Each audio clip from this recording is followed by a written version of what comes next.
మన సంఘమును ఈ సంవత్సరం సుమారుగా 30 మంది ఉన్న సంఘమును మరుసటి సంవత్సరం ఇదే సమయంలో మనము సంఘ క్షేమాభివృద్ధి కూడికలు ఏర్పాటు చేస్తాం. కాబట్టి అప్పటికి మన సంఘమును దేవుడు క్షేమముతోనూ అభివృద్ధితోనూ ఆశీర్వదించును గాక. గట్టిగా చెప్తాం. మన వంతుగా మనం చేయవలసిన పని, మనం చేయవలసిన పరిచర్య కూడా మనం వెనకాడకుండా వెనుదీయకుండా మనం ఆయన యొక్క పనిలో, ఆయన యొక్క పరిచర్యలో అలుపెరిగిన యోధుల వలె మనము ముందుకు వెళ్ళుదుము గాక. చదువుతున్నాం లేఖన వాక్య భాగాల్లో నుంచి. మనకి రేపటి ఆదివారం రేపటి దినమందు ఆఖరి రోజు మరొక సేవకులు మన మధ్యకు వస్తారు. ఈరోజు కూడా వాతావరణం అనుకూలంగా ఉండకపోవటం ద్వారా రాలేకపోయారు ఒకరు. రేపటి రోజు కొరకు ప్రార్థించేద్దండి. అలాగే కొద్ది నిమిషాలు మనము వాక్యంలోకి వెళ్దాం. చదువుతున్నాం. మీ దగ్గర ఉన్న బైబిల్లో నుంచి ఒక అద్భుతమైన మాటను మనం చదవబోతున్నాం. అది మన హృదయాల్లో దేవుడు లిఖించి భద్రపరచును కాక. చదువుతున్నాం. అపోస్తుల కార్యములు 2వ అధ్యాయం. అపోస్తుల కార్యములు 2వ అధ్యాయం 41వ వచనం. అపోస్తుల కార్యములు 2వ అధ్యాయం 41వ వచనం. కాబట్టి అతని వాక్యము అంగీకరించిన వారు బాప్తిజము పొందిరి. ఆ దినమందు ఇంచుమించు 3,000 మంది చేర్చబడిరి. అక్కడ ఆఖరి లైన్ నేను తీసుకున్నాను ఏంటంటే, ఆ దినమందు ఇంచుమించు 3,000 మంది చేర్చబడిరి. ఆ సంవత్సరమందు అని లేదు, ఆ నెలయందు అని లేదు, ఆ వారమందు అని లేదు. ఏమని ఉంది? ఆ దినమందు అంటే ఆ ఒక్క దినమందే 3,000 మంది చేర్చబడ్డారు. 3,000 మంది చేర్చబడ్డారు. ఈ 3,000 మంది సంఘంలోకి చేర్చబడటానికి అపోస్తలులు అసలు ఏం చేశారు? ఒక్క దినమందే 3,000 మంది చేర్చబడాలి అని అంటే దాని వెనక చేసిన ఏదో ఉంది. అవి ఏం చేశారు? వాటినే మనము చెప్పుకోవటానికి ప్రయత్నం చేద్దాం. ఒకవేళ వాళ్ళు అలాగ చేయటం ద్వారా 3,000 మంది సంఘంలోకి చేర్చబడితే దానిని మనకి మాదిరిగా తీసుకొని మనమేం చేయవలసి ఉంది అన్న విషయాన్ని చాలా సూటిగా స్పష్టంగా వాక్యం వినికిడిలో నుంచి, వాక్యపు వెలుగులో నుంచి చూడటానికి దేవుడు మనల్ని బలపరచునుగాక. దాని కొరకు మనల్ని సిద్ధం చేయునుగాక. చదువుతున్నా. మొట్టమొదటిగా ఆ దినమందు 3,000 మంది చేర్చబడటానికి కారణాలు ఏంటి? కొన్ని కారణాలను మనం చూద్దాం. 3,000 మంది ఒక్క దినమంది చేర్చబడటం. ఒక్క దినమంది 3,000 మంది సంఘములోనికి చేర్చబడ్డారు. దాన్ని సంఘ క్షేమాభివృద్ధి అంటే 3,000 మంది చేర్చబడకముందు సంఘంలో ఎందరు ఉన్నారు?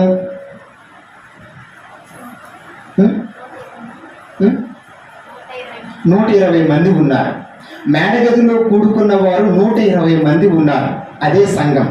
ఆ 120 మంది సంఘం ఒక్క దినమంది 3,000 మంది చేర్చబడ్డారు. ఒక్క దినమంది అంటే ఆ దినమందే 3,000 మంది చేర్చబడిరి అని రాస్తుంది.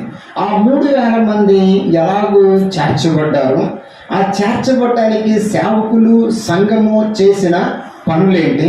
వాటికి కొన్ని కారణాలు ఏంటి? ఆ విషయాన్ని మనం చదువుతున్నాం. యేసుక్రీస్తు ప్రభు వారు మరణించారు. ఆయన సమాధిని గెలిచి తిరిగి లేచారు. సమాధిని గెలిచి తిరిగి లేచిన తరువాత ఆయన ఆరోహణమై వెళుతున్నప్పుడు శిష్యులకి ఒక ఆజ్ఞ ఇచ్చాడు. ఏమంటే, ఆ పరిశుద్ధాత్మ శక్తి మీ మీదకి వచ్చే అంతవరకును కూడా మీరు యెరూషలేములోనే కూడుకొని కనిపెట్టి ఉండండి అని చెప్పి వెళ్ళిపోతారు. వెళ్ళిపోయిన తర్వాత వారందరూ కూడా 120 మంది ఎక్కడికి వస్తారు అంటే మేడగదిలోకి వస్తారు. ఆ మేడగదిలోకి వచ్చినప్పుడు వారు అక్కడ సంఖ్య ఎంత ఉందని రాయబడి ఉందంటే, చదువుతున్నాం. అపోస్తుల కార్యములు 1వ అధ్యాయం అపోస్తుల కార్యములు 1వ అధ్యాయంలో ఇలాగ రాయబడి ఉంది. చదువుతాం. 14వ వచనం కంటే కూడా 14వ వచనం కంటే 15వ వచనం చదువుదాం. ఆ కాలమందు ఇంచుమించు 120 మంది సహోదరులు కూడి ఉండగా 120 మంది సహోదరులు కూడి ఉండగా ఇంచుమించు అని రాస్తుంది. ఇంచుమించు సంఘం ఎంతమంది? 120 మంది. అదే 3వ అధ్యాయం 2వ అధ్యాయం 42వ వచనం వచ్చేసరికి 41వ వచనం వరకు ఇంచుమించు ఎంతమంది అయ్యారు? 3000 మంది ప్లస్ 120 మంది. అంటే ఒక సంఘము ఇంచుమించుగా 120 మంది ఉన్న సంఘము ఇప్పుడు ఇంచుమించుగా వందలలో నుంచి వేలల్లోకి వెళ్ళింది. అంటే 120 మందిగా ఉన్న ఆ సంఘము 3000 మంది కంటే కూడా ఇంచుమించుగా 3000 మంది కంటే ఎక్కువగా కనబడుతున్నారు. ప్రియమైన ఈ వాక్యం మనం చదువుతున్నప్పుడు మనం అర్థం చేసుకోవాల్సింది, ప్రార్థన చేయవలసింది ఏంటంటే మన సంఘమును కూడా ఇంచుమించుగా 30 మంది ఉన్న సంఘమును దేవుడు రాబోయే సంవత్సరంలో ఇంచుమించుగా రెట్టింపు చేయునుగాక. గట్టిగా చెబుతాం. వారు ఏం చేశారు? ఇప్పుడు ఆమేన్ అని చెప్పిన మనం ఏం చేయాలి దాని కొరకు అన్న విషయాన్ని మనం చూద్దాం రండి. ఆ 120 మంది ఏం చేశారు? ఆ 120 మంది ఆ మేడగదిలోకి వచ్చినప్పుడు యేసుక్రీస్తు ప్రభువారు ఆజ్ఞను వారు హృదయంలోకి చేర్చుకొని వారు మరలా ఏ చోటుకైతే నియమించబడ్డారో ఆ మేడగదిలోకి వచ్చి వాళ్ళు ఏం చేశారంట? చదువుతున్నాం 14వ వచనం. వీరందరూ అంటే 120 మంది అంటే అక్కడ ముందు పేర్లు కొంతమంది రాశాడు. ఆ వీరందరూ వీరితో కూడా కొందరు స్త్రీలను యేసు తల్లి అయిన మరియను ఆయన సహోదరులను ఏక మనసుతో ఎడతెగక ప్రార్థన చేయుచుండెను. ఆ 120 మంది చేసే పని ఏంటి అని అంటే వారు ప్రార్థన చేస్తున్నారంట. వాళ్ళు ప్రార్థన ఎలా చేస్తున్నారు? ఏక మనసుతోనూ ఎడతెగక. ఏక మనసు అని అంటే అందరి మనసులు ఒక్కొక్కటి ఒక్కొక్క రకంగా ఉంటాయి. 5 ఏళ్ళు ఒకే రకంగా ఉండవు. అలాగే ఒక్కొక్కరి మనసు ఒక్కొక్క విధంగా ఉంటుంది. కానీ అక్కడ ఉన్న 120 మంది సంఘంలో ఉన్న వారి మనసులన్నీ కూడా 120 మొత్తాన్ని మిక్స్ చేస్తే ఒకటయిందంట. ఆ ఒకే మనసుతో అంటే ఏక మనసుతో వాళ్ళు ప్రార్థన చేస్తున్నారు. వాళ్ళ ఉద్దేశం ఏంటి అని అంటే పరిశుద్ధాత్మ శక్తి కొరకు కనిపెట్టుకోమని దేవుడు చెప్పాడు. దాని కొరకే వారు ఉద్దేశం ఒకటే, అంశము ఒకటే, వారి ముందున్న అవసరము ఒకటే. ఆ ఒక్కదాని కొరకే ప్రార్థన చేస్తున్నారు. అక్కడ వారి అవసరాల కొరకు ప్రార్థన చేయలేదు, వారి కుటుంబాల కొరకు ప్రార్థన చేయలేదు. వారు దేని కొరకు ప్రార్థన చేస్తున్నారు అని అంటే పరిశుద్ధాత్మ దేవుని యొక్క శక్తి పొందుకోవటం కొరకు వాళ్ళు ప్రార్థన చేస్తున్నారు. ఆ ప్రార్థన వాళ్ళు ఏక మనసుతో చేస్తున్నారు, ఎడతెగక వాళ్ళు ప్రార్థన చేస్తున్నారు. అప్పటికి వాళ్ళు ప్రార్థన చేసిన దినాలు సుమారుగా 40 రోజులు దాటిపోయాయి. ఈ 40 రోజుల నుంచి వారు ఏక మనసుతోనూ ఎడతెగక వాళ్ళు ప్రార్థన చేస్తూనే ఉన్నారు. ఎడతెగక ఏక మనసుతో ప్రార్థన చేస్తున్నారు. వారు 2వ అధ్యాయం 1వ వచనం వచ్చేసరికి పెంతుకోస్తు దినమందు అని రాసింది. పెంతుకోస్తు దినమందు వచ్చరికి 50వ రోజు అయింది. పెంతుకోస్తు అనగా 50వ రోజు అని అర్థం. వాళ్ళు పెంతుకోస్తులు అని చాలా మంది అంటారు. అది వాళ్ళకి అర్థం కాక తెలియక అంటారు. పెంతుకోస్తు అనగా 15th డే, 50వ రోజు. ఈ 50వ రోజు ఏం జరిగింది అన్న దానికి మనము చదవబోతున్నాం. మొట్టమొదటిగా ఈ సంఘంలోకి ఆ దినమందే 3000 మంది చేర్చబడటంలో వారు చేసింది మొట్టమొదటి ఏంటంటే వాళ్ళు ప్రార్థన చేస్తున్నారు. చెప్పండి, ఏం చేస్తున్నారు? ఎలా చేస్తున్నారంటే వాళ్ళు ఏక మనసుతోనూ ఎడతెగక ప్రార్థన చేస్తున్నారు. సంఘ క్షేమాభివృద్ధిలోకి నడవటానికి, సంఘము క్షేమము అభివృద్ధి కలగాలి అంటే సంఘము సేవకులు కలిసి చేయవలసింది ఏంటంట? ప్రార్థన చేయాలి. అది ఎలా చేయాలి? ఏక మనసుతోనూ ఎడతెగక ప్రార్థన చేయాలి. ఒకరోజు ఒక హైలాండ్ అనే ఒక ద్వీపంలో అక్క చెల్లెలు ఇద్దరున్నారు. అక్క చెల్లెలు ఎలా ఉన్నారు అని అంటే వాళ్ళు ఎంత వయసు అంటే ఒకరికి 84 సంవత్సరాల వయసు, మరొకరికి ఏమో 82 సంవత్సరాల వయసు. 84 సంవత్సరాల వయసు కలిగిన ఆవిడకేమో అందురాలు, చూపు కనబడదు, వృద్ధురాలు. 82 సంవత్సరాల వయసు తన చెల్లికేమో ఆవిడే వృద్ధురాలే, కానీ తనకి నడుము వంగిపోయిన స్థితిలో సరిగ్గా నిలబడలేదు, వంగి ఉంటుంది. వారిద్దరిలో దేవుడు ఒక బాణాన్ని పెట్టాడు. ఆ ద్వీపంలో ఉన్న సంఘము ఎలాగైందంటే, స్కాట్లాండ్ అనే ఒక ద్వీపంలో ఉన్న ఆ సంఘం ఎలాగైందంటే ఆత్మీయంగా చచ్చిపోయిన స్థితిలోకి వెళ్ళిపోయింది. ఆత్మీయంగా చచ్చిపోవటం అంటే ఏంటి అంటే, వాళ్ళు ప్రార్థన అంటే ఆసక్తి కోల్పోయారు, సంఘం అంటే సంతోషం కోల్పోయారు. అలాగనే లోకంలో లోకాశల్లో వారు ఆకర్షించబడి సంఘాన్ని, అలాగనే సంఘ కాపురిని, అలాగనే సంఘాన్ని స్థాపించిన దేవుణ్ణి కూడా నిర్లక్ష్యం చేస్తూ వారి జీవితాలు గడుపుతున్నారు. అక్కడ ఉజ్జీవము చచ్చిపోయింది. అక్కడ చచ్చిపోయిన ఉజ్జీవాన్ని మరలా దేవుడు ఉజ్జీవింప చేయాలి అన్న ఒక ఉద్దేశంతో ఇద్దరితో దేవుడు ప్రేరేపణ కలుగజేశాడు. ఆ ఇద్దరిని కూడా దేవుడు ఎవరు నిలుపుకున్నాడు? 84 సంవత్సరాల వయసు కలిగిన ఒక ఆమెను, అలాగనే 82 సంవత్సరాల వయసు కలిగిన ఆమెను. వాళ్ళందరూ ఇద్దరు కూడా వృద్ధులే. వారు స్కాట్లాండ్ ద్వీపంలో ఉంటారు. ఆవిడ హగ్గీ స్మిత్ అనేది 84 సంవత్సరాలు, క్రిస్టియన్ అనేది 82 సంవత్సరాల వయసు. ఒకరేమో అందురాలు, ఒకరేమో నడుమొంగిపోయిన స్త్రీ. వారికి సాధారణంగా ఆ సమయంలో వాళ్ళిద్దరూ కలిసి ప్రార్థన చేస్తున్నారంట. దేవా, మరి చచ్చిపోయిన మా సంఘములో ఉజ్జీవాన్ని రగిలించండి, ఆధ్యాత్మికంగా పాడైపోయిన మా జీవితంలో ఆధ్యాత్మికమైన ఆసక్తి కోల్పోయిన ఈ స్థితిలో మేము ఉన్నాం. మరొకసారి మీ ఆత్మను, మీ శక్తిని, మీ వాక్కును పంపించి మా సంఘమును బలపరచండి. సంఘస్థులు చెల్లాచెదురైపోతున్నారు. వారి ఏ స్థితిలో నుంచి అయితే వచ్చారో ఆ స్థితిలో వారు మరలాకి వెళ్ళిపోతున్నారు. యవనస్తులైతే డ్రగ్స్, ఆల్కహాల్కి బానిసలైపోయి ఉన్నారు. అంతేకాకుండా వారు లోక సంబంధంలో పడిపోయి ఉన్నారు. కాబట్టి దొంగతనాలు, హత్యలు, నేరారోపాలు అన్నీ పెరిగిపోయాయి మా చుట్టూ ఉన్న ప్రాంతాల్లో. ఒకప్పుడు ఉద్యమం లేదు. ఆ కడవరి ఉద్యమాన్ని, ఆ కడవరి వర్షాన్ని మా సంఘం మీద కుమ్మరించండి అని వారిద్దరు అక్కచెల్లెలు ప్రార్థన చేస్తున్నారంట. ఆ ప్రార్థన చేస్తున్న క్రమంలో దేవుడు ఒక దర్శనాన్ని ఇచ్చాడు. ఆ దర్శనంలో ఏమని ఉంది అని అంటే, వాళ్ళు చూస్తున్నారు ఒక దర్శనాన్ని. క్యాంబెల్ అనే ఒక దైవజనుడు వస్తున్నాడు.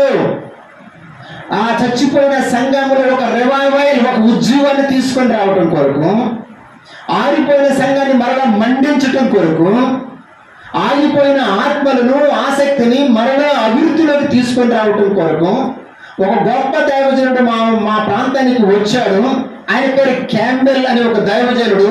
ఆయన మా పట్టణంలో 3 దినాలు ఉండే మీటింగ్స్ పెట్టాడు. అది మేమందరము విన్నాం. అది ఆ దర్శనాన్ని దేవుడు వాళ్ళకు చూపించాడు. ఆ చూపించినప్పుడు అక్కడ ఉన్న ఆ స్త్రీలు ఇద్దరు కూడా ప్రార్థన చేసుకుని వారిద్దరికి కనపడిన దర్శనాన్ని ఒకరితో ఒకరు చెప్పుకొని ఆ సంఘంలో ఉండే ఎంతో కొంత ఆశ, ఆత్మీయత ఉండే వాళ్ళతో షేర్ చేసుకున్నారు. ఇదిగో మేము ప్రార్థన చేస్తున్నప్పుడు దేవుడు ఒక దర్శనాన్ని మాకు చూపించాడు. ఇంగ్లాండ్ దేశంలో ఉన్న క్యాంబెల్ అనే ఒక దైవజనుడు మన ప్రాంతానికి వస్తున్నాడు. ఆయన 3 దినాలు ఇక్కడ మీటింగ్స్ ఏర్పాటు చేస్తున్నాడు. అనేక మంది మరలా కడవరి ఉజ్జీవం, కడవరి వర్షం కుమ్మరించబడతా ఉంది.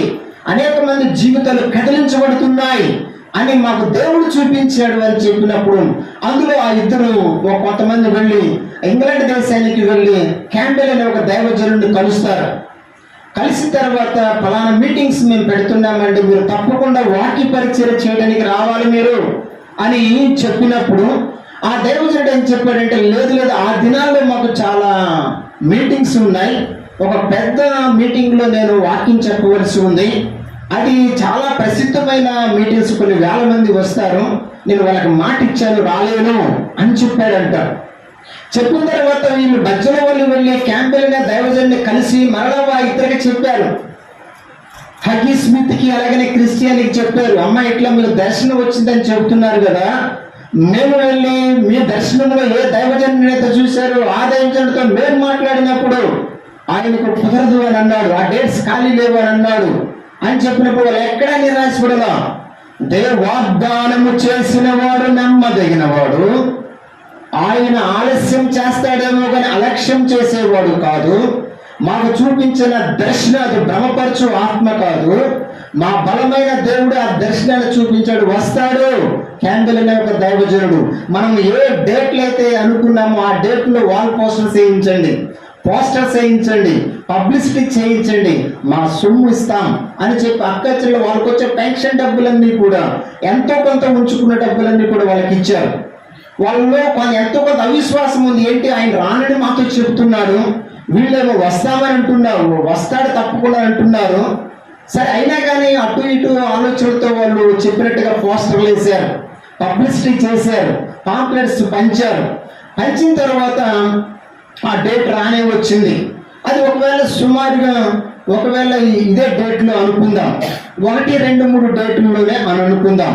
ఆ 1, 2, 3 డేట్లో అయితే మొదటి రోజు ఆయన రావాల్సి ఉంది, రేపు వస్తాడు, రేపు మీటింగ్ స్టార్ట్ అవుతుంది.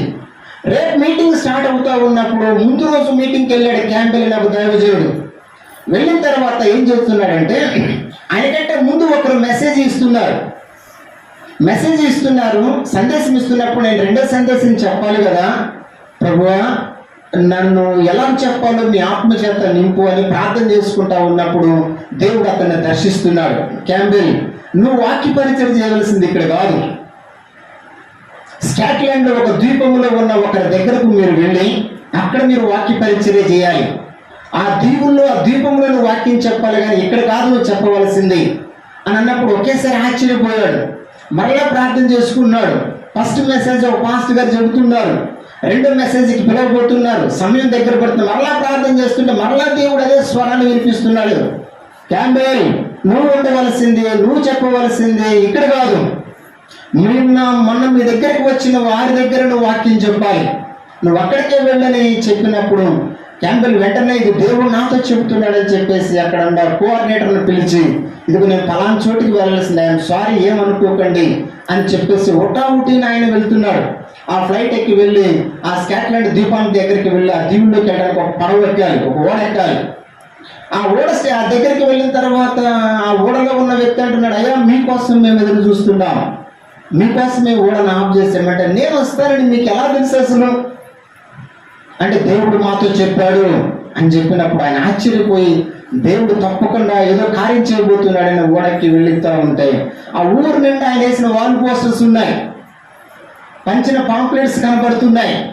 నేను రాలేనని చెప్పిన తర్వాత కూడా వీళ్ళు వాల్ పోస్టర్స్ వేశారంటే దేవుడు వీరికి నిజమైన దర్శనాన్ని ఇచ్చాడు అని వెళ్ళాడు. వెళ్ళిన తర్వాత మీటింగ్స్లో చెప్పిన వాక్యాన్ని బట్టి అనేక మంది హృదయాలు కదిలించబడి, అనేక మంది జీవితాలు కదిలించబడి మారు మనసు పొందారు.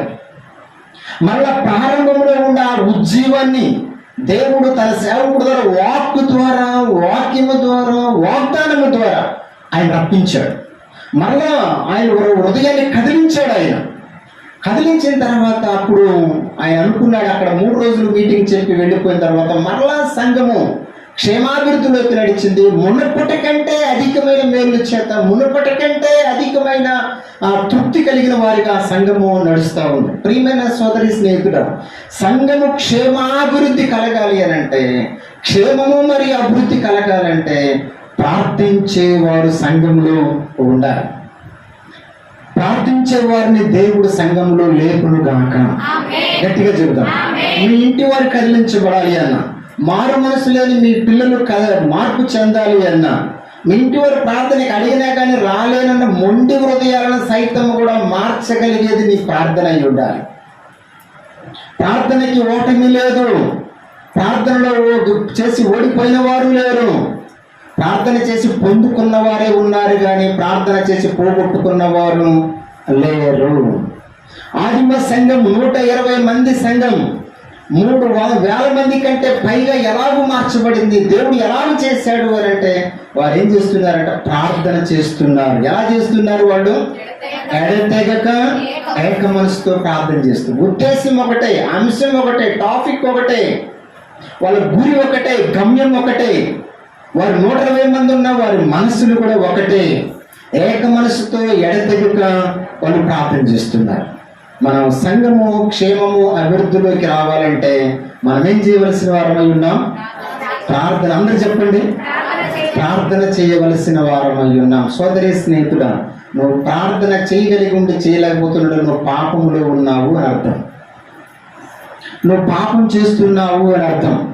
నువ్వు ప్రార్థన చేయగలిగి ఉండి చేయాలన్న సంగతి తెలిసి కూడా నువ్వు చేయలేకపోతున్నావు, చేయటం లేదు అని అంటే మనము దేవునికి, ప్రభువుకి చాలా దూరంగా ఉన్నాము, వెళ్ళిపోయాము అని అర్థం. మొట్టమొదటిగా వాళ్ళు ప్రార్థన చేస్తున్నారు. సంఘ క్షేమాభివృద్ధి కలగాలంటే మొట్టమొదటిగా మనం చేయవలసిన, వాళ్ళు చేసిందంటే ప్రార్థన చేస్తున్నారు. ప్రార్థన ఎన్ని రోజులు చేశారు? 50 రోజులు చేశారు. చదువుతున్నాం రండి, కిందకు వస్తున్నాం. మనం ఇలా రాయబడి ఉంది 2వ అధ్యాయం అపోస్తలుల కార్యములు 2వ అధ్యాయం 1వ వచనం. పెంతెకోస్తు పండుగ దినము వచ్చినప్పుడు అందరూ ఒకే చోట కూడి ఉండేది. అప్పుడు వేగముగా వీచు బలమైన గాలి వంటి ఒక ధ్వని ఆకాశము నుండి అకస్మాత్తుగా వారు కూర్చి ఉండే ఇల్లంతయు నిండెను. మరియు అగ్ని జ్వాలల వంటి నాలుకలు విభాగింపబడినట్టుగా వారికి కనబడి వారిలో ఒక్కొక్కరి మీద ఉరాలుగా అందరూ పరిశుద్ధాత్మతో నిండిన వారై ఆ ఆత్మ వారికి వాక్ శక్తి అనుగ్రహించిన కొలది అన్య భాషలు మాట్లాడారు అని రాసింది. వారు ఎప్పటి వరకు ప్రార్థన చేశారు? 50వ రోజు వరకు ప్రార్థన చేశారు. పెంతెకోస్తు అనగా 50వ దినం. 50వ రోజు వరకు వాళ్ళు ప్రార్థన చేస్తున్నప్పుడు, అప్పుడు దేని కొరకైతే వారు కనిపెట్టుకుని ప్రార్థన చేస్తున్నారు, వేటిని పొందుకోవటం కొరకు వాళ్ళు ఎడతెగక ఏక మనసుతో ప్రార్థన చేస్తున్నారు. దేవుడు దేని కొరకు కనిపెట్టుకొని ప్రార్థన చేయమని చెప్పాడు, అంతవరకు కూడా వారు ఏక మనసుతో ఎడతెగక ప్రార్థన చేసినప్పుడు దేవుడు చెప్పినట్లుగానే వాళ్ళ మీదకు దేవుడు ఏం చేశారంటే పరిశుద్ధాత్మ శక్తిని పంపించాడు. అది గాలి వంటి ఒక శబ్దము వలె ఆ రూమ్లోకి వచ్చింది. గాలి వంటి ఒక శబ్దము వలె ఆ రూమ్లోకి వచ్చి, అలా ఎలా ఉందంటే ఒకేసారి ఊహించని విధమైన ఒక గాలి వారి మీదకి వచ్చి, అది ఎక్కడ ఏమని రాస్తుంది? చదువుతున్నాం మళ్ళీ ఒకసారి 2వ అధ్యాయం. అప్పుడు వేగముగా వీచు బలమైన గాలి వంటి ఒక ధ్వని. బలమైన గాలి వచ్చినప్పుడు ఎలాగో ధ్వని వినపడుతుందో, సౌండ్ వినపడుతుందో, ఆ ధ్వని ఆకాశం నుంచి ఎలాగ వచ్చిందంటే అకస్మాత్తుగా వచ్చింది. అకస్మాత్తుగా ఉన్న పాటుగా ఆకాశం నుంచి బలమైన వీచు గాలి ఒక శబ్దము ఎట్లా వారి మీదకి వచ్చి, ఎట్లా వచ్చి వారు కూర్చున్న ఇల్లంతయు నిండిపోయింది. ఆ మేడగదిలో కూర్చున్నారు. కూర్చొని వాళ్ళు ప్రార్థన చేస్తున్నారు. ఆ ఇల్లంతా నిండిపోయింది. నెక్స్ట్ ఏం జరిగింది? మరియు అగ్ని జ్వాలల వంటి నాలుకలు విభాగింపబడినట్టుగా వారికి కనబడి వారిలో ఒక్కొక్కరి మీద ఉరాలుగా అగ్ని జ్వాలల వంటి నాలుకలు విభాగింపబడి ఆ ఒక్కొక్కటి వచ్చి ఒక్కొక్కరి మీద వ్రాలిందంట. ఆ ఒక్కొక్కరి మీద అంటే అగ్ని అనగా దానికి బైబిల్లో మనకు అర్థాలు ఏమున్నాయంటే, అగ్ని అనగా శుద్ధి చేయటం, అగ్ని అనగా దేవుని సన్నిధిని అనుభవించటం, అగ్ని అనగా పవిత్రతకు పరిశుద్ధకు సాదృశ్యంగా ఉంటుంది. ఆ అగ్ని వచ్చి ఒక్కొక్కరి మీద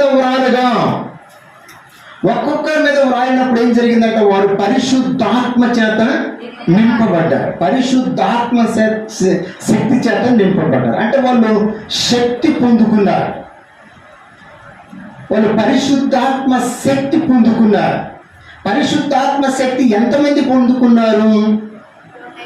అండి 120 మంది ఎక్కడ పొందుకున్నారు? మేడ గదిలో. ఎప్పుడు పొందుకున్నారు? వాళ్ళు ప్రార్థన చేస్తున్నప్పుడు. ఆ దేవుని యొక్క శక్తి ఆకాశం నుంచి బలమైన వీచే గాలి వంటి ఒక శబ్దం ఆ ఇల్లంతా నిండటమే కాకుండా అగ్ని జ్వాల వంటి విభాగించబడిన నాలుకలు ఒక్కొక్కరి మీద వ్రాలుగా వారి పరిశుద్ధాత్మ శక్తితో నింపబడ్డారు. పరిశుద్ధాత్మ శక్తితో నింపబడ్డారు. పండిత్ రమాబాయి అని ఒక దేశభక్తురాలు ఒక కాలేజ్, ఒక హాస్టల్ ఉంది. ఒక దైవజనుడు ఇలా చెప్తున్నారు. ఆ హాస్టల్లో వాళ్ళు దేవుని నమ్మిన వారు ఉన్నారు. సెలవులు ఇచ్చి అందరు వెళ్ళిపోయారు, ఇంట్లోకి వెళ్ళిపోదామని. ఒక 10 మంది దేవుని విశ్వాసం కలిగిన వారు ఒక 10 మంది ఉన్నారు. 10 మంది ఉండి మేము పరిశుద్ధాత్మ శక్తిని పొందుకోవాలి, దేవుని కొరకు మేము సాక్షులుగా బలంగా నిలబడాలి అని చెప్పేసి వాళ్ళకు ఒక ఆలోచన దేవుడు ఇచ్చాడు. ఆ పరిశుద్ధాత్మ శక్తితో పొందుకోవడం ఎట్లాగో తెలియనప్పుడు అక్కడ ఉన్న దైవజనులకి వెళ్ళి మాట్లాడారు. ఆయన గారు చెప్పారు. వారు వచ్చి ఇక్కడే ఈ అపోస్తుల కార్యం మేడగదిలో అనుభవం మాకు రావాలి ప్రభు అని వారు ఏం చేశారంటే వాళ్ళు రూమ్స్ అన్ని డోర్స్ క్లోజ్ చేసుకొని వాళ్ళు ప్రార్థన చేయడం ప్రారంభించారు. ప్రార్థన చేసినప్పుడు 1, 2, 3, 4, 5 10వ రోజు వచ్చింది. ఈ 10వ రోజు వరకు కూడా వాళ్ళు దేని కొరకు ఆశపడలేదు, దేని కొరకు ఆశించాల, ఆత్మ కొరకే, పరిశుద్ధాత్మ శక్తి కొరకే వాళ్ళు ప్రార్థన చేశారు. ప్రార్థన చేసినప్పుడు 10వ రోజు అంటే ఆకాశం నుంచి అకస్మాత్తుగా ఒక అగ్ని వలె ఆ రూమ్ అంతా నిండి, వాళ్ళు కూర్చున్న రూమ్ అంతా నిండి ఒక్కొక్కరి మీద రాలినప్పుడు వారు ఆత్మలో బలం పొందుకున్నారు. ఆ హాస్టల్ మీద ఒక అగ్ని ఉన్నట్టుగా ఆ చుట్టుపక్కల వాళ్ళు చూశారు.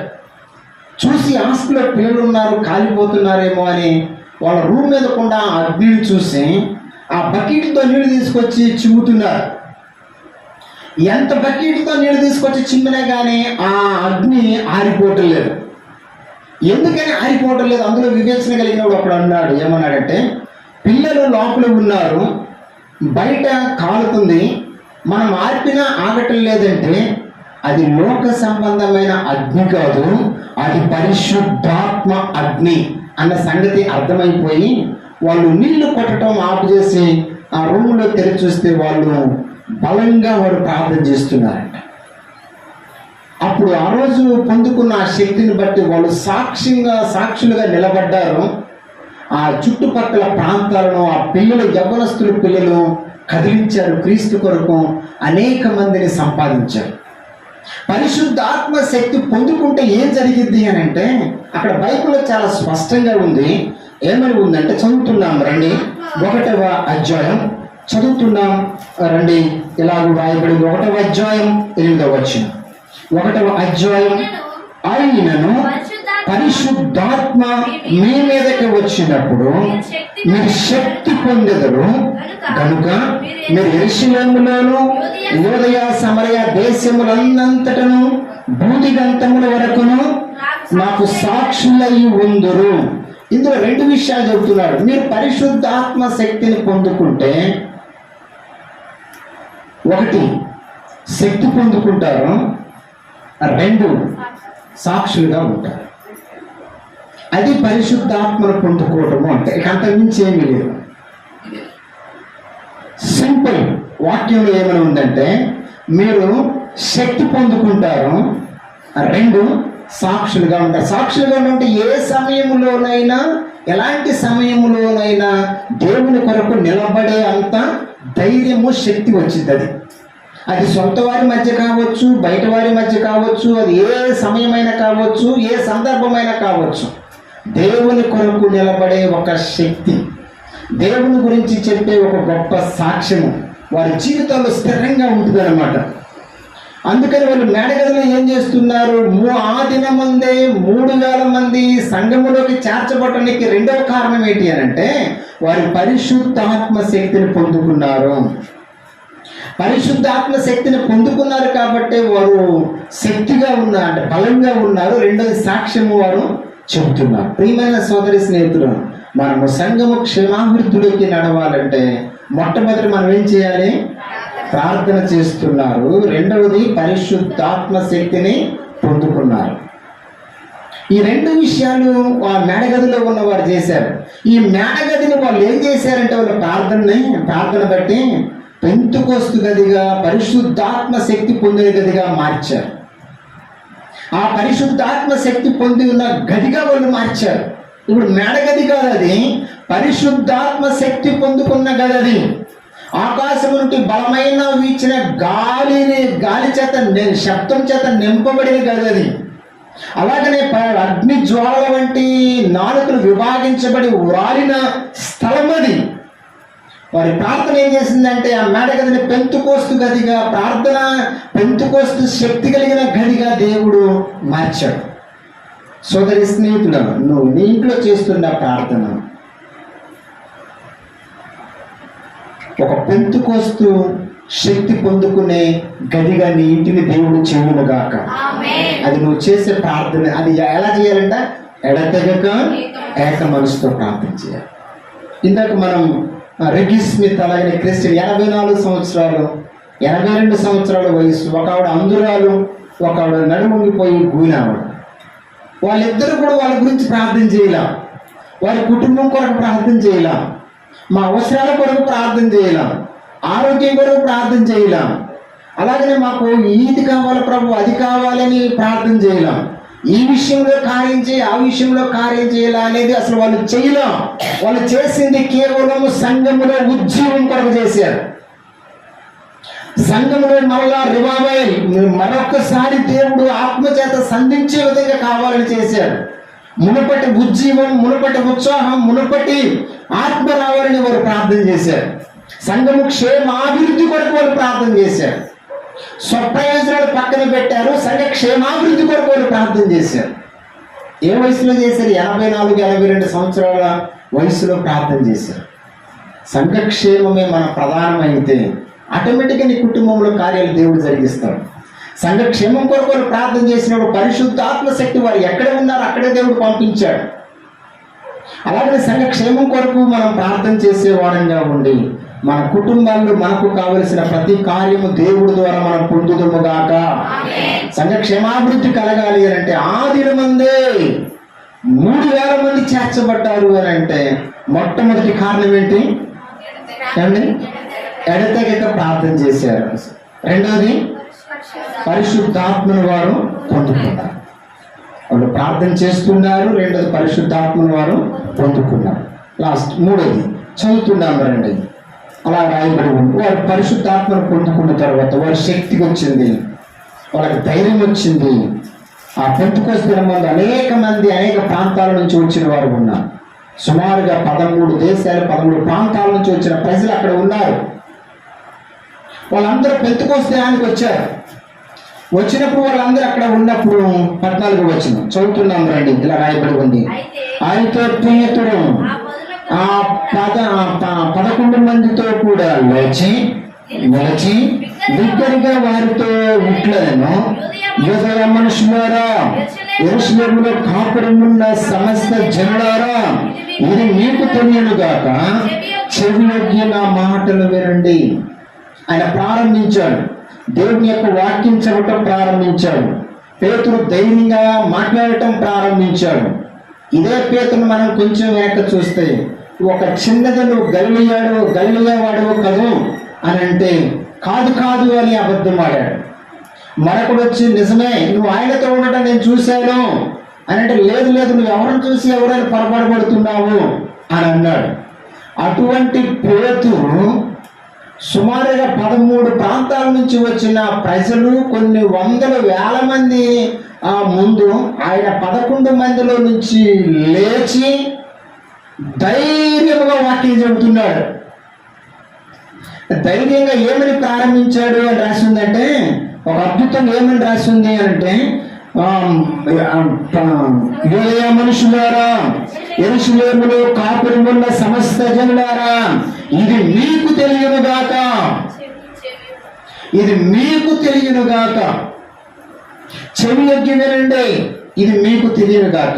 ఎవరెవరో చెబుతున్నాడు? అక్కడ ఉన్న వారందరికీ, మరి యూదయ మనుషులకు, యెరూషలేములో కాపురమున్న సమస్త జనులకు చెబుతున్నారు. ఏమని చెబుతున్నారు అని అంటే, ఇది మీకు తెలియనుగాక నా చెవి యొగ్గి నా మాటలు వినండి. చెవి యొగ్గి నా మాటలు వినండి.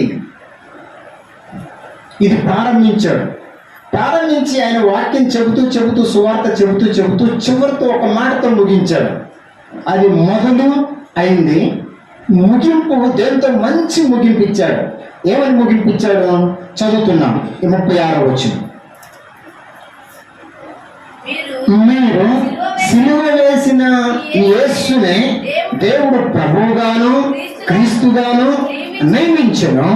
ఇది ఇశ్రాయేలు వంశం అంతా రూఢిగా తెలుసుకున్నవారని చెప్పాను. ఆయన ముగింపు ఎలా ఉంది అని అంటే, మెసేజ్ మొదలుపెట్టి ఆయన చెప్పవలసిందంతా లైన్గా చెప్పుకుంటూ వచ్చి చివరిలో ఏమన్నాడంటే, మీరు సిలువ వేసిన ఈ యేసునే దేవుడు ప్రభువుగాను క్రీస్తుగాను నియమించను. ఇది ఇశ్రాయేలు ప్రజలందరూ రూఢిగా ఖచ్చితంగా తెలుసుకోవాలి అన్నాడు.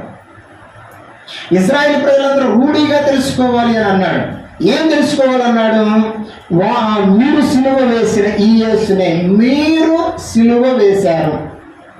డైరెక్ట్గా ఏం చెబుతున్నారంటే, మీరు ప్రభు విషయంలో తప్పు చేశారు, మీరు యేసయ్య విషయంలో పాపం చేశారు.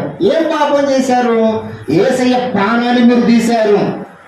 సిలువ వేసింది మీరు కాకపోవచ్చు, కానీ సిలువ వేసే క్రమంలో పరోక్షంగానో ప్రత్యక్షంగానో మీరు ఉన్నారు. ఇశ్రాయేలులారా, యూదా వంశస్థులారా, యెరూషలేములో కాపురం ఉంటున్న సమస్త జనులారా, ఇది నా మాటలు వినండి, మీరు చెవియొగ్గి ఆలకించండి. ఇది రూఢిగా తెలుసుకోవాల్సిన విషయం ఏంటంటే, మీరు సిలువ వేసిన ఈ యేసునే, మీరు సిలువ వేసిన అంటే మీరే సిలువ వేశారు. ఆయన మరణించడానికి శిక్షకు అప్పగించింది, ఆయన సిలువలో వేలాడదీయడానికి కారణం మీరే, ఆ పాపము మీదే అని అన్నాడు. మీరు సిలువ వేసిన యేసు ఎవరు అని అంటే చెప్తున్నారు, ఈ యేసునే దేవుడు ప్రభువుగాను క్రీస్తుగాను నియమించెను. మీరు ఎవరినైతే ఈయన మాకు అవసరం లేదని సిలువ వేశారు, ఎవరినైతే మీరు శిక్షించి గాయపరిచారు, ఎవరినైతే మీరు హింసించి కొండా దెబ్బలు కొట్టించి ముళ్ళ కిరీటం పెట్టి మరణానికి అప్పగించేటట్లుగా చేశారు, ఎవరినైతే మీరు న్యాయవంతుని అన్యాయపు తీర్పులు తీర్చి మీరు ఆయన మరణానికి కారణం ఎందరైతే అయ్యారో, మీరు ఏం చేశారు అని అంటే, దేవుడు ఆయన్ని క్రీస్తుగాను అలాగనే ప్రభువుగాను ఆయన నియమిస్తే, ఆయన ప్రభువు క్రీస్తు అయితే మీరు ఆయన ప్రభువు క్రీస్తు కాదని మీరు సిలువకు అప్పగించారు. ఆయన క్రీస్తు అభిషక్తుడు, రక్షకుడు, ఆయన ప్రభువు అధికారం కలిగిన వాడు, ఆయన అన్నిటి మీద సర్వాధికారం కలిగిన దేవుడు. ఆయన సర్వాధికారి అయిన దేవుణ్ణి రక్షించడానికి వచ్చిన రక్షకుణ్ణి మీరేం చేశారంటే సిలువకు అప్పగించారు. ఈ విషయాన్ని మీరు రూఢిగా ఖచ్చితంగా తెలుసుకోవాలి అన్నాడు. అంటే డైరెక్ట్గా పేతురు ఏం చెబుతున్నాడంటే, డైరెక్ట్గా వారు చేసిన పాపాన్ని గుర్తు చేస్తున్నాడు. మీరు ఈ పాపం చేశారు, ఇది మీరు తెలుసుకోవాలి అని డైరెక్ట్గా చెప్పాడు. అంటే ఒక మాటలో చెప్పాలంటే, పేతురు ధైర్యముగా వాక్యము బోధించెను. అక్కడ ఉన్న 11 మందిలో పేతురు లేచి మాట్లాడుతూ ఉంటే మిగతా వారు కూడా ఆయనకు సహాయం చేశారు. మూడోది, సంఘము క్షమాభివృద్ధి కలగాలంటే వాక్యాన్ని ధైర్యముగా బోధించాలి. ఏమైతే ఉందో, ఎలాగైతే ఉందో ధైర్యముగా వాక్యాన్ని వాళ్ళు బోధించారు. వాళ్ళు ఏం చేశారో ఎత్తిపట్టి మాట్లాడి చూపించి వాక్యాన్ని ఆయన బోధించారు. పేతురు ధైర్యముగా వాక్యాన్ని బోధించాడు. ఎందుకు ధైర్యంగా బోధించాడని ఆలోచిస్తున్నాను. అంతకు ముందే ఒక చిన్న అమ్మాయి కూడా భయపడిన పేతురు, కానీ ఇప్పుడు 1000 మంది 100 మంది వివిధ ప్రాంతంలో ఉన్న వారందరూ వచ్చినా కానీ ధైర్యముగా వాక్యాన్ని బోధిస్తున్నారు. అంతగా వాక్యాన్ని పేతురు ధైర్యముగా వాక్యాన్ని బోధిస్తున్నాడు. మొట్టమొదటిగా సంఘ క్షేమాభివృద్ధి కలగాలంటే 1 ఏం చేయాలి? ప్రార్థన చేయాలి. 2 పరిశుద్ధాత్మ శక్తిని పొందుకోవాలి. 3వది వాక్యము. నేను సిస్టమేటిక్ చెప్పు చూడండి. ప్రార్థన చేస్తున్నారు. ఎవరు చేస్తున్నారు ప్రార్థన? ఎవరు చేస్తున్నారు? ఆ 120 మంది ప్రార్థన చేస్తున్నారు. 2వది పరిశుద్ధాత్మ శక్తిని పొందుకున్నారు. మూడవది, పేతురు ధైర్యముగా బోధించాడు, వాక్యాన్ని బోధించాడు. ఒక చిన్న దానికే భయపడేది ఆ పేతురు. పెద్ద సైన్యం సమూహం ఉండగానే భయపడల. పరిశుద్ధాత్మ శక్తి, దేవుని యొక్క శక్తి మనకు కమ్మినప్పుడు, అది మనలో పనిచేస్తున్నప్పుడు మనమేం శక్తి పొందుతాం, అనేక చోట్ల సాక్ష్యంగా నిలబడతాం, భయపడమప్పుడు. అందుకే పేతురు ఎప్పుడైతే పరిశుద్ధాత్మ శక్తి పొందుకున్నాడో ఆయన ఏమయ్యాడంట, అనేక మంది సైన్యం ఎదుటి కూడా, సమూహం ఎదుటి కూడా ఆయన ధైర్యంగా వాక్యం బోధిస్తున్నాడు, సాక్ష్యాన్ని వివరిస్తున్నాడు. ఈరోజు మనము చిన్న చిన్న సమస్యలకి మనం భయపడకూడదు, చిన్న వాటిని ఎదుర్కోవడానికి మనం పారిపోకూడదు. పారిపోయేవాడు పెరికివాడు, ఓడిపోయేవాడు ప్రార్థన లేనివాడు. అప్పుడు పేతురు జీవితాన్ని వెనక్కి చూస్తే చిన్న అమ్మాయి కూడా భయపడి పారిపోయాడు. కానీ ఇప్పుడు చిన్న అమ్మాయి కాదు, పెద్ద అనేక మంది చుట్టుపక్కల 13 రకాల ప్రాంతాల మనుషులు వచ్చినా కానీ ధైర్యంగా ఆయన వాక్యాన్ని బోధిస్తున్నాడు. ఈరోజు ఈ స్థలంలో ఉన్న సియోను సంఘంలో, ఈ చిన్న సంఘంలో ఉన్న ప్రతి ఒక్కరూ పరిశుద్ధాత్మ శక్తిని పొందుకుందుముగాక. అది ఎప్పుడైతే మనం అనుభవిస్తామో, ఆ శక్తిని ఎప్పుడైతే అనుభవిస్తామో మన శక్తి పొందుతాం, దేనికి భయపడం, సాక్షిగా నిలబడతాం. అంతేకాకుండా మనం సాక్ష్యం చెప్పడానికైనా విడిపడం, మేము దేవుని నమ్మాము అని ధైర్యంగా చెప్పడానికి మనం భయపడం. అలాగనే సంఘ క్రమాన్ని మనం విడిచిపెట్టేంత ధైర్యం మనము చేయలేము. ఎందుకని? అది మనస్సులో దేవుడు మనం గుర్తు చేస్తూ ఉంటాడు. మొట్టమొదటిగా దేవుని యొక్క సంఘం అంటే ఆ దినమందే 3000 మంది చేర్చబడటానికి మొట్టమొదటి కారణం ఏంటి అంటే ప్రార్థన చేస్తున్నారు, 2 పరిశుద్ధాత్మను పొందుకున్నారు, 3 పేతురు ధైర్యంతో వాక్యాన్ని బోధిస్తున్నాడు. లాస్ట్ 4వది చదువుతున్నాం రండి, ఇలాగ రాయబడి ఉంది. చదువుతున్నాం 37వ వచనం. 37వ వచనం. వారు ఈ మాట విని హృదయములో నొచ్చుకొని, సహోదరులారా మేమేమి చేతుమని పేతురుని కథమ అపోస్తలులను అడగగా, వారు ఈ మాట విని హృదయంలో నొచ్చుకొని, అంటే కింద పొడవబడి అని ఉంటుంది. అంటే దేవుని యొక్క వాక్యము ఎప్పుడైతే వాళ్ళు చెప్పారో, మీరే ఆయన మరణానికి కారణమని ఎప్పుడైతే చెప్పారో, మేము కాదు అని అనలేదు ఆయన. వాళ్ళు అక్కడ ఉన్న వారందరూ కూడా నిజమే కదా, అందులో మేము ఇండైరెక్ట్గాను డైరెక్ట్గాను మనం ఉన్నాం, ఆయనకు వ్యతిరేకంగా సాక్ష్యం చెప్పిన వాళ్ళు మనము కూడా ఉన్నాం, అప్పుడు ఆయన్ని వ్యతిరేకించిన వాళ్ళ గుంపులో మనము కూడా ఉన్నాం అన్న సంగతి తెలుసుకొని వారు ఏం చేశారంటే, వాళ్ళు హృదయాలు దేవుడు కదిలించినప్పుడు ప్రజలందరూ పశ్చాత్తాపం వైపుకి నడిచారంట. వాళ్ళందరూ హృదయంలో నొచ్చుకొని, అంటే వాళ్ళు పశ్చాత్తాపడుతున్నారు.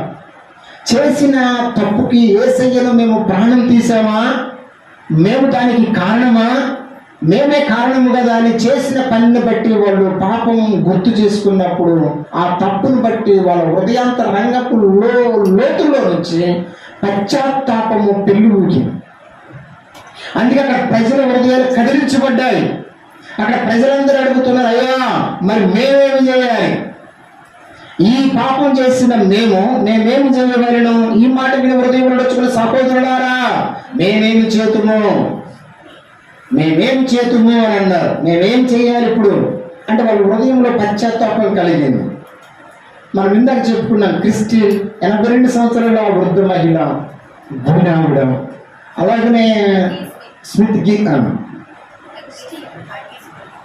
ఏం చేసింది, 84 సంవత్సరాల అంధురాలు.